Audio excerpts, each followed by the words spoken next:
Good morning guys. ये 11 to 13 JPSC का series चल रहा है। मैंने ऑलरेडी सोशल साइंस का, हिस्ट्री का ऑब्जेक्टिव और सब्जेक्टिव क्वेश्चंस का सॉल्यूशन दे दिया है।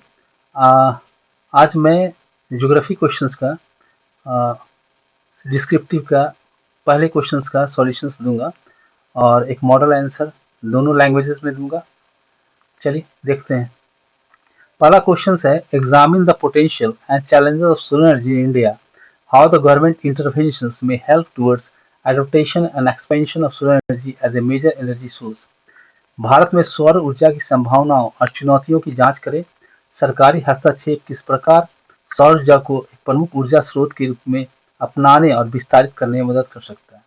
इस क्वेश्चन में बहुत सारे पार्ट्स में मैंने तोड़ा है, यानी जो हमारा इंट्रो रहेगा एक रहेगा, लेकिन इसका बॉडी डिफरेंट पार्ट्स में टूटा है अकॉर्डिंग टू द क्वेश्चन, और लास्ट में मैं निष्कर्ष लिखूंगा। तो चलिए आंसर देखा जाए। हिंदी का मॉडल आंसर इस प्रकार है। भारत जो वर्ष भर में, इसका इंट्रो इस प्रकार है, भारत जो वर्ष भर धूप से भरपूर रहता है, सौर ऊर्जा के क्षेत्र में अत्यधिक संभावनाएं रखता है। देश में प्रति वर्ष लगभग 300 धूप वाले दिन होते हैं और औसतन 4 से 7 किलोवाट प्रति वर्ग मीटर प्रतिदिन सौर विकिरण प्राप्त होता है। यह भारत को सौर ऊर्जा उत्पादन के लिए आदर्श बनाता है। फिर भी इस प्राकृतिक संपदा का पूर्ण दोहन करने में कई प्रकार की चुनौतियां हैं। इन चुनौतियों से निपटने और सौर ऊर्जा को एक प्रमुख ऊर्जा स्रोत बनाने में सरकार की भूमिका अत्यंत महत्वपूर्ण है। तो इसकी संभावनाएं हमारे भारत में क्या क्या है, उसको मैंने पॉइंट्स में लिखा है। पहला पॉइंट लिखा है मैंने, भौगोलिक लाभ। तो भारत की भौगोलिक स्थिति ऐसी है कि यहाँ के अधिकांश क्षेत्रों में भरपूर धूप मिलती है, जैसे राजस्थान, गुजरात, मध्य प्रदेश, महाराष्ट्र जैसे राज्य।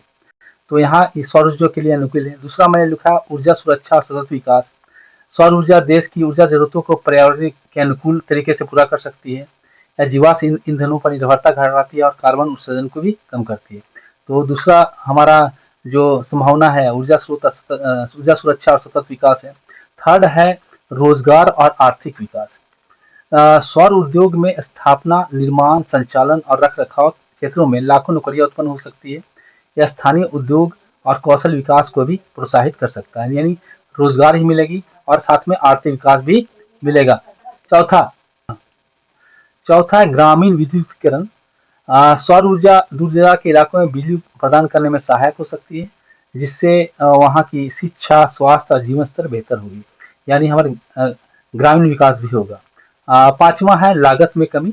तकनीकी प्रगति और बड़े पैमाने पर उत्पादन के कारण सौर ऊर्जा की लागत में भारी गिरावट आई है, जिससे भारत सबसे सस्ती ऊर्जा स्रोतों के, मतलब लागत में कमी आई तो हमें साथ में जो भी बिजली का जो बिल देना जो पड़ता है, हाईएस्ट जो बिल हमको देना पड़ता है, वो हमको कम देना पड़ेगा। इसमें सौर ऊर्जा अपनाने से चुनौती क्या क्या है, ये क्वेश्चन में कहा गया है। तो चुनौतियां हमारे पास बहुत सारे हैं, एक एक करके हम बताते हैं। पहला है भूमि अधिग्रहण। बड़े सौर परियोजनाओं के लिए अधिक भूमि की आवश्यकता होती है, जिससे कृषि भूमि पर विवाद उत्पन्न हो सकते हैं, यानी कृषि भूमि कम हो सकती है इसके अधिग्रहण से। दूसरा, अंतराल और भंडारण की समस्या। सौर ऊर्जा मौसम और दिन के समय पर निर्भर करती है, जिसे निरंतर आपूर्ति सुनिश्चित करना कठिन है। इसके लिए उच्च लागत वाले ऊर्जा भंडारण समाधान चाहिए। मतलब कभी गर्मी के दिनों में तो इस कठिनाई नहीं होगी, लेकिन कभी कभी वर्षा के दिनों में, ठंड के दिनों में ये प्रॉब्लम आ सकती है। थर्ड है ग्रिड से एकीकरण। सौर ऊर्जा को पारंपरिक विद्युत ग्रिड से जोड़ना तकनीकी चुनौतियां उत्पन्न करता है, जैसे वोल्टेज का उतार चढ़ाव और लोड संतुलन। चौथा है प्रारंभिक लागत। हालांकि लागत घटी है, लेकिन अभी भी सौर से पैनल और अन्य उपकरणों की प्रारंभिक लागत आम जनता के लिए उच्च है। नेक्स्ट मैंने बताया है क्वेश्चन के अकॉर्डिंग, एक और इसमें पॉइंट्स है, जागरूकता और प्रशिक्षित जनशक्ति की कमी।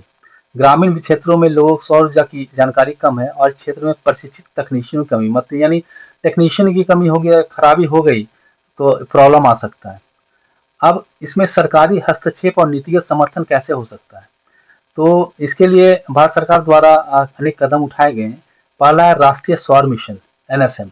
2010 में प्रारंभ हुआ यह मिशन 2022 तक 100 गीगावाट सौर ऊर्जा लक्ष्य लेकर चला था। यद्यपि लक्ष्य पूर्ण नहीं हो पाया, परंतु इसने सौर विकास को तीव्र किया।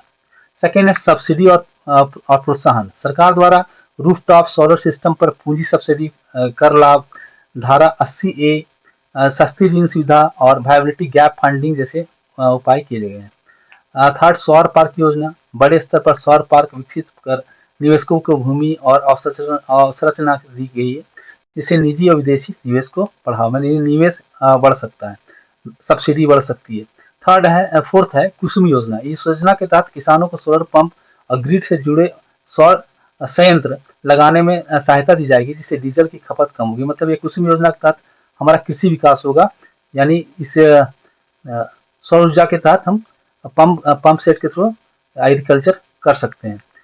पांचवा है अनुसंधान और घरेलू निर्माण। सरकार उत्पादन आधारित प्रोत्साहन PLI योजना के में सौर उपकरणों के घरेलू निर्माण में को बढ़ावा दे रही है। छठा है अंतर्राष्ट्रीय सहयोग। अंतर्राष्ट्रीय सौर गठबंधन ISA जैसे मंचों के माध्यम से भारत वैश्विक सहयोग, वित्त पोषण और तकनीकी हस्तांतरण को प्रोत्साहित करे। इससे हमारा क्या होगा, इसमें टेक्निफाइड लोग आएंगे, साथ ही हमारा टेक्निक भी बढ़ेगा। एक तरह का ग्लोबलाइजेशन का पार्ट है ये। निष्कर्ष, भारत के पास सौर ऊर्जा में विश्व नेता बनने की पूरी क्षमता है। हालांकि इसके लिए अवसंरचना, वित्त और सामाजिक जागरूकता से जुड़ी चुनौतियों से निपटना आवश्यक है। अ, सरकार सरकार की सक्रिय भूमिका, नीतिगत समर्थन, तकनीकी नवाचार और जन सहभागिता से भारत सौर ऊर्जा को अपनी ऊर्जा प्रणाली का प्रमुख स्तंभ बना सकता है। इसने केवल इससे न केवल ऊर्जा सुरक्षा बढ़ेगी, बल्कि पर्यावरण संरक्षण और आर्थिक विकास को भी बल मिलेगा। तो इस प्रकार ये इसका निष्कर्ष है। अ, इसका इंग्लिश का मॉडल आंसर इस प्रकार है: examine the potential and challenges of solar energy in India, how the government intervention may help towards adaptation and expansion of solar energy as a major energy source। तो इसका intro इस प्रकार है: India, endowed with abundant sunlight throughout the year, holds immense potential for solar energy. With over 300 sunny days annually and an average solar installation of 4 to 7 kilowatt per square meter per day, solar power presents a sustainable, clean, and scalable energy alternative. However, despite this natural advantage, India faces multiple challenges in fully harnessing solar energy. Government interventions play a critical role in overcoming these barriers and accelerating solar adaptation and expansion. Potential of solar energy in India. First, geographical advantage. India's geographical location near the equator ensures high solar insolation, making most part of the country ideal for solar power generations. Its states like Rajasthan, Gujarat, Madhya Pradesh, and Maharashtra receive high solar radiations. Second, energy security and sustainability. Solar energy offers a sustainable solutions to India's growing energy demands. It reduces dependence on fossil fuels, lowers carbon emissions, and enhances energy security. Third, employment and economic development. The solar industry has the potential to create millions of jobs in installations, manufacturing, operations, and maintenance. It also encourages local industry and skill development. Fourth, rural electrification. Solar power can play a crucial role in electrifying remote and off-grid areas, improving the quality of life and enabling education, healthcare, and communication. 5. Cost competitiveness. With technological advancement and uh, economies of scale, the cost of solar power has dropped significantly. Today, if it is one of the cheapest source of power generation in India. Challenges in solar energy. First, land acquisition. Large-scale solar projects require vast tracts of land, leading to conflict over land use, especially in rural agricultural regions. Second, intermittency and storage issues. Solar energy is weather dependent and not available during the night. This intermittency requires efficient and costly storage solutions. Third, grid integration. Integrating variable solar power into the existing grid infrastructure poses technical and operational challenges such as voltage fluctuations and load balancing.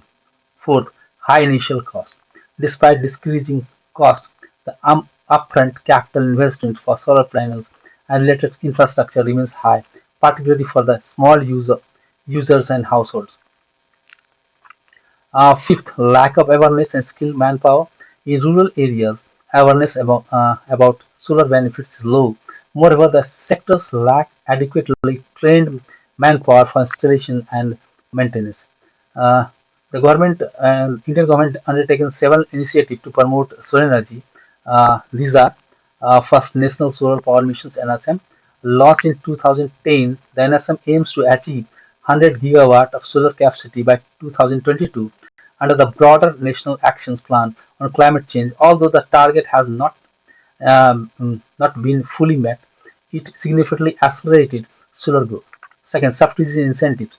The government offers capital subsidies for rooftop solar installations and provide tax benefits under Section 81A for renewable energy projects. Soft loans and viability gap funding also reduce the financial burden. Third, solar parks scheme. The establishment of large-scale solar parks with developed infrastructure had attracted both domestic and foreign investment in solar power generations. Fourth, Kusum scheme. The Pradhan Mantri Kisan Urja Suraksha Evam Uthan Maha Kusum scheme supports farmers in installing solar pumps and grid-connected solar power plants, reducing diesel use and promoting clean irrigations. Research and development and domestic manufacturing. The reduced reliance on imports, the government is promoting domestic manufacturing through productions linked incentives (PLI). Schemes are encouraging research and development. International cooperations. Through initiatives like the International Solar Alliance (ISA), India is fostering global collaborations in solar research, funding, and technology transfer. The conclusion is given in this way. India has both the natural resource and strategic vision to become a global leader in solar energy. However, realizing uh, this potential requires addressing infrastructural, financial, and social challenges. Government interventions, though policy reforms, financial support, technological innovations, and awareness campaigns are essential to bridge these gaps. With sustained efforts, solar energy can emerge as a major pillar of India's energy future, promoting sustainability, economic growth, and environmental protections. आपको यह model answer कैसा लगा? अपने queries comment करके जरूर बताएं और हमारे हमसे अगर कनेक्ट करना है तो हमारा व्हाट्सएप नंबर प्रीवियस वीडियोस में दिया गया है, आप हमसे कनेक्ट हो सकते हैं। Thank you.